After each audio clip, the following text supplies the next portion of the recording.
genius show. It's the Aleut, the Indian, and the Eskimo. It's the Aleut, the Indian, and the Eskimo.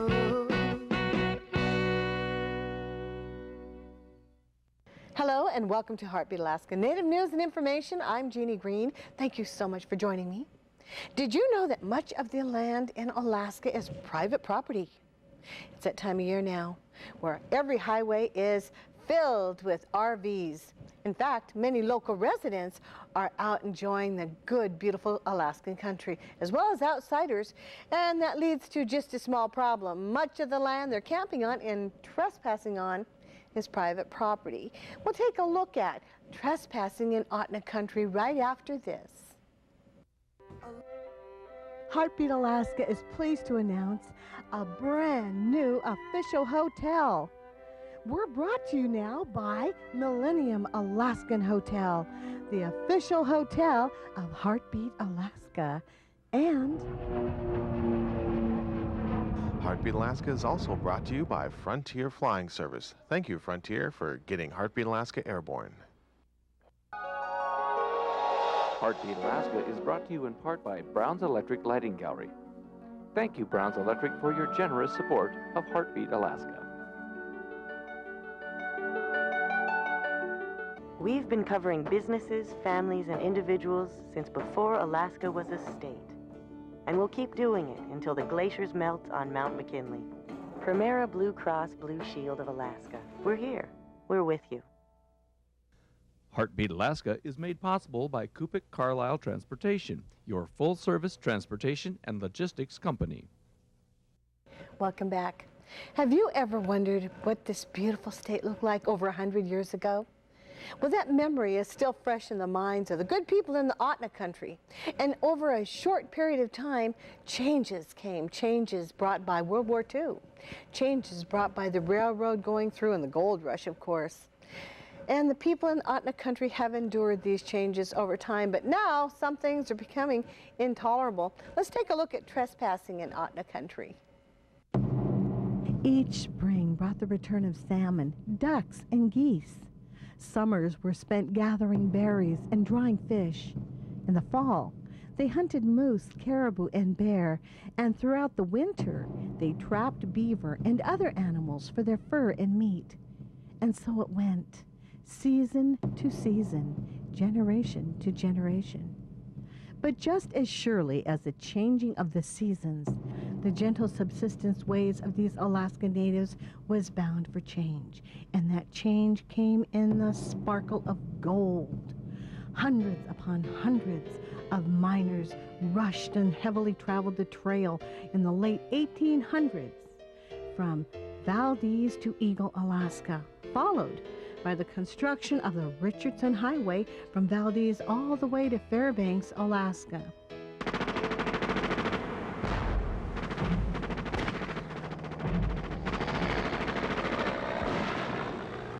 With the winds of war sweeping across Europe and eventually reaching America in the 1940s, the western ways of the white culture came bulldozing through Ahtna country by way of the Alcan Highway. Spurred on by the Japanese invasion of the Aleutian Islands, the U.S. Army was assigned the task of connecting Alaska to the lower 48 states. The Alcan Highway was constructed with breathtaking speed and is considered by many to be one of the greatest construction projects ever undertaken by modern man.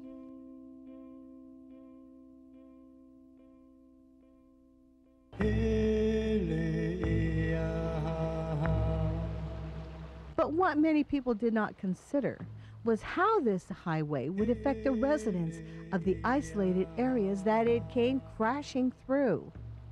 Where people once lived out their entire lives without ever encountering a stranger, there was now an unending stream of people from all walks of life searching for adventure, opportunity, and home sites in what appeared on the surface to be a vast, uninhabited wilderness.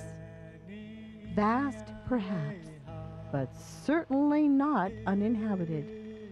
Millie Buck remembers how it was in the time before the highway. We were very respectful of each other's land, and each other's belongings. You never needed a lock way back then, because everybody was so respectful. If they used any of your wood or your food, they'll put it back before they leave. My grandparents were real subsistence people. I mean real subsistence people. Well, the Ahtna people have been in this area for, time immemorial, and they're a nomadic tribe. They followed the subsistence way of life. We're clannish. I'm the Caribou clan, and my clan went where the Caribou went. We traveled with the Caribou, and we lived off the Caribou. When the highway was completed, the uninhibited nomadic ways of the Ahtna people seemed to be finished too. In 1971, the Alaska Native Claims Settlement Act allotted parcels of land to the native tribes in Alaska. Based on population and traditional use, these parcels were intended to aid the natives in maintaining their subsistence lifestyles. But merely defining these plots of land did little to help the indigenous people protect it from interlopers. And now, more than 30 years later, trespassing is causing major problems all across the native allotments in Alaska, especially those that are on or near the road system. We're experiencing a lot of this because we're on the road system. We have, I think, probably 70% of the road system within our region boundary in the state of Alaska. This road system, we're accessible to Anchorage, to Kenai, to Valdez, to Fairbanks, to the lower 48, and we're connected all over. Well, the problem, I think, is that the state of Alaska doesn't prosecute or investigate trespassers like they would on like my private home. Most of the time, if an individual would call and say there's people trashing or crossing their land without their permission, they would go down and investigate it and in some instances prosecute them. However, on a native corporation lands, they have different rules and guidelines to deal with it.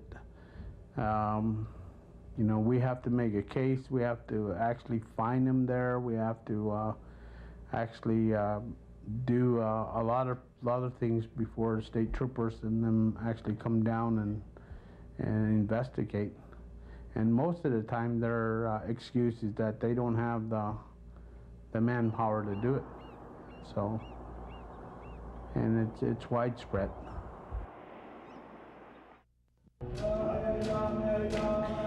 Each week, Heartbeat Alaska brings you great stories from all over the state.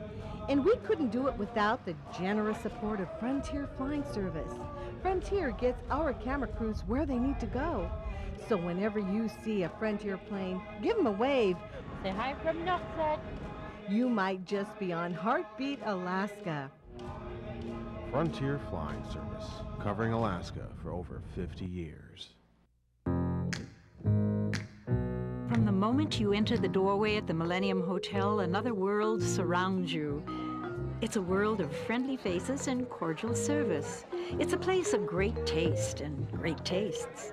The Millennium Hotel is a haven of relaxation and personal restoration, of attentive service and attention to details. But at the end of the day, we won't read you a bedtime story. Although, would you be surprised if we did?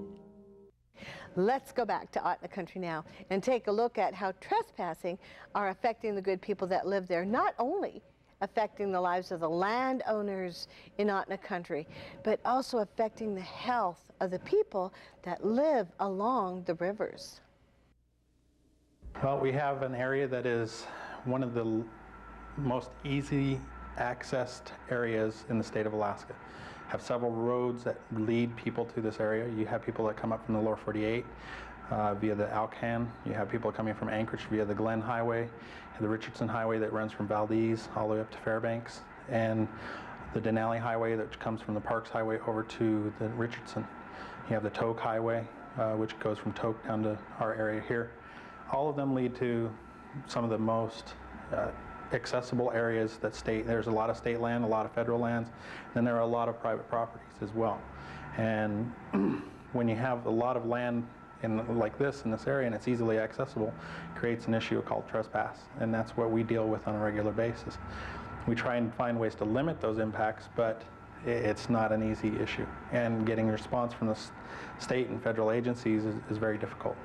So a lot of the pressures that are placed on our resources in this area, we have subsistence resources, moose, caribou, salmon, sheep, and several different resources that get identified, get targeted by these people that come via the road systems to do recreational activities and personal activities and so on, and subsistence activities as well. But they don't always get permission to go on private properties to do so, and when they don't do that, that's trespass. Some of the problems, lack of enforcement. I think a lot of it too is lack of education to the public of what corporation lands are, and lack of prosecution. Our problem is that we have, especially during the moose season, hunting season, is a high population comes in, and they are all on corporate lands, most of them, a majority of them. And to us, I mean, that's supposed to be our hunting grounds, so I mean, that really causes a problem within our community. And a lot of times, they're the outside people are the ones getting the moose, and we're not really getting anything. So, and I think it causes our people to, hunt out of season, to, hunt, not within state regulations in order to get their meat. It's been a problem. It's been in the back of our minds for a number of years, and we decided to hold a summit today to get a collective of agencies and group of organizations together and try to come up with some resolve. In March of this year, Ahtna Corporation organized a summit to discuss the problems of trespass and explore possible solutions to this widespread problem. Attending the meeting were representatives from native corporations, state land managers, federal land experts, and officers from the Alaska State Troopers Fish and Wildlife Division. This trespass summit that we put together and we host had a lot of different agencies attended, as well as other regional corporations, and hopefully through that there are some recommendations that will come out of that summit for solutions for the state, as well as some maybe federal solutions. We deal not only with the state but BLM and the National Park Service, since we have joint interested lands. The first task of the Trespass Summit was to define the problem, so everyone in attendance had a clear understanding of who is trespassing and how widespread the problem really is. We have several places where people they'll pull off the road with their RVs, they'll pull off in their little station wagons or their trucks and pitch a tent in just any driveway that they find along the road. And they don't know the land status there, they don't know, they may be within the right-of-way, but that's not the intended purpose of the right-of-way. We have violations of right-of-ways. The right-of-way is reserved for public transportation from point A to point B, and is intended only to go from point A to point B, not for recreational use like happens several times over. When you drive along the highways in this area in the summertime, you're going to see RVs pulled off at just about any gravel pit, any driveway, any little pull-off that they can find, and they're doing it so that they don't have to pay for use of an RV park. They're trying to do things most efficient and economic, to their situation. And if they can get away with it, that they're going to do so. And it doesn't only happen just for tourism, it's also a hunting situation. We have a lot of hunters that come out to this area. I mean, Unit 13 and Unit 11 are two of the biggest hit areas for hunting resources in moose and caribou and other animals. And these people know this. So they come out and they find these little places, they park their vehicles for 2-3 weeks at a time while they're out on their 4-wheelers, 6-wheelers, or even larger vehicles, and hunting to get their animals. There might be a party of 6. So they stay out until a majority of their people or their time is done and get as many animals as they can, and then they come back. And that's not an intended purpose or the correct use of a right-of-way. A right-of-way is for going from point A to point B. But there's no enforcement to make these people stop doing that. I live right on the banks there, right on the bank there on the side of the Gokena River where the Richardson Highway crosses, the bridge there. One problem we have there every year is the fishermen, the tourist comes up. Every year we get maybe about 100 to 500 people there. And the problem we have there is they walk anywhere they want to walk there. Fishing game maybe comes up once a week, or maybe not even that. They check for licenses. There's nobody watching them there. So they do what they want to do over there. They shoot, party, keeps the village up at all nights, all time, you know. We hear a lot of music playing and stuff across the river. And another thing that causes a problem there, it's not really with trespassers, that they've been over there, we've been having trouble with the state. Our former village land is across the river there. That's where they have like a campsite over there for the campers, dumping their sewer and stuff over there. The state never provide any sewage dumping tank or anything over there. They just dumping it on the ground. Problem we got there is that we have a well, our drinking water is right on the river. We have these motor boats going up and down the river, sewage dumping, so, you know, the state still doesn't recognize that. That's the problem we have with the state. They ought to close that area off, move that campground up somewhere else where they can have proper dumping for sewer and garbage, and take some of them boats out of there, because that's the water we drink. There's easements across it. There's one trail called Eagle Trail. It starts at right within our village, and it goes right through corporate lands all the way up to state public lands. For the regulations on the Eagle Trail is that it's only supposed to be ATVs, and yet they come in with these trucks that have, I mean, big, huge tires. You know, you stand by it, it's almost tall as you, the tires alone, you know, and that tears up the trail. And a lot of times, you know, where there is bad spots in the trail, they've gone and made their own trail around it, you know.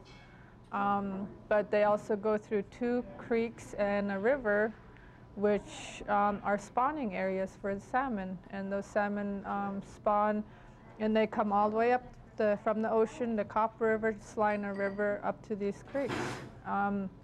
Mentasta is basically the headwaters, I say, for the Copper and Salina. We had an incident from a person in Valdez came up and flew into the park and hunted and killed a moose on our land. And he said that, you know, he's been doing it for many years, and he's not going to stop just because it's our land. You know, he thinks he has the right to go over there and do it. But in actuality, you know, these are private lands, and most people just don't view it that way.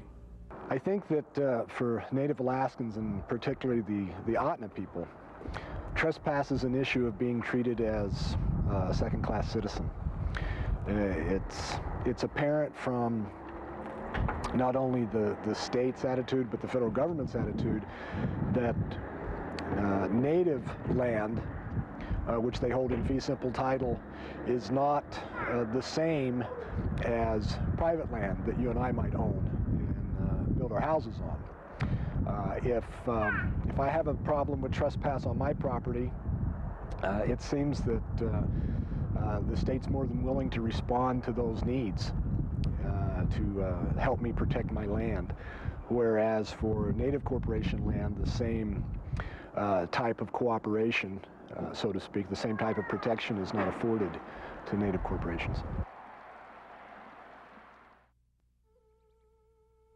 I can listen. I can cook. Good. I can coach. Kids with something to do are less likely to do drugs. I can drive. I can paint. I can dance. A little of your time can make a lifetime of difference. I can read. I can help. You can help.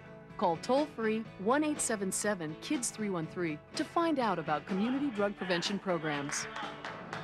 I can keep a kid off drugs. The issue of trespassing in the Ahtna region is a complex one with many layers. And although there are discussions and solutions in the works, it's still very, very important that those that use the lands, the hunters, the hikers, those that trespass, recreational users, Alaska residents, and outsiders, the solution lies in their hands. From all of the testimony and evidence, it's clear that the privately owned corporation land is being violated by a variety of people. In some cases, the trespass seems to be intentional, but in others, the perpetrators are encroaching the private property by accident, and often it's this uneducated trespasser that can be the most difficult to deal with. Normal people who access land in Alaska presume it's public land. And in order for us to prove trespass, whether it be criminal trespass 1 or criminal trespass 2, there's a certain mental state we have to prove that these people had, or that they entered or remained unlawfully, or that they didn't know, or that they knew that the land was properly posted or it belonged to another. In order for us to prove that, we have to have a lot of evidence to do. And in an instance where there is so much land involved and it's so hard for people to properly post or to inform people that it is private land, it is virtually impossible for us to police. State troopers are 50 miles away, Fish and Game's 50 miles away. And a lot of times when they do come in, they just don't have really the access vehicles to go up there. We've had trespass where people find that they can be in this public area for a certain amount of time without being bothered by any law enforcement, any officials, and so on. And it turns into, well, hey, if I'm here and nobody's bothering me, then they go through and they'll construct cabins, they'll construct, campsites, they'll build elaborate buildings, and so on, and actually try and start businesses and so on. This is one of our former workers down in the Golcana River. The numerous sport fishermen that go there to catch fish, they catch fillet, and then they just discard the carcasses right there. The village of Golcana takes their drinking water from this river just downstream from where this picture was taken at. Where we have our fish camp, we have no trespass sign. That doesn't mean anything to them. They don't read, so they just come down and hop into the fish wheel and take a look around, even take a fish if they have to. With millions of acres to manage, vast distances between law enforcement and violators, and the subsistence lifestyle of the Native people at stake, everyone at the Trespass Summit agreed on one thing. The solution of the trespass problem will not be easy to achieve. Participants also agreed that this summit was a necessary first step towards solving the problem. Communication between all parties involved is crucial to the success of any plan designed to curb illegal trespass. This summit, bringing all the major players together, be it Bureau of Land Management, Department of Natural Resources, the Alaska State Troopers, or Ahtna, the number one Native landowner here, brings all the issues to a head and lets everyone aware of the issues. And I think that in itself is the number one thing that has happened from this meeting, is everybody is made aware of all the trespass issues, whether it be from Ahtna, whether it be from a private Native landowner such as myself or another landowner. This brings trespass into a new light. I think what it is that the people that sell the permits and hunting license and stuff, like in this area, like in Game Unit 13, the Ahtna region, They ought to get an educational thing or have a map shown to when you get your license, that you read this thing before you get your license about where Ahtna lands are, state lands are, and private land. Read all that once you acknowledge where they're at and stuff, and you know, sign your name on it. That will help a lot with the fishing game. That way, you get caught out there on Ahtna land or something, you can't say you didn't know. So that'll help. That'll help all the way around with the fishing game officers, Ahtna land officers. So it's an automatic thing. You'll get prosecuted. Once you sign, you acknowledge that you know where the boundaries were before you got your hunting license. There's no question that trespassing and misuse of easements is an ongoing and destructive problem throughout native-owned land in Alaska. The answer to this problem is complex and reaches across several different governmental agencies. The Trespass Summit at Glen Allen was the first step toward the inevitable marathon of meetings and discussions that will be needed to reach a fair and equitable solution to the trespass issue. Until then, the indigenous people of this region will continue as best they can to live their lives along the highway that connected Alaska to the world and forever changed the wilderness that was Ahtna country. I always say, what if my grandparents ever came out of their graves and took one look, I'm sure they'd want to go back. I don't think they'd want to be around to see what we have to go through.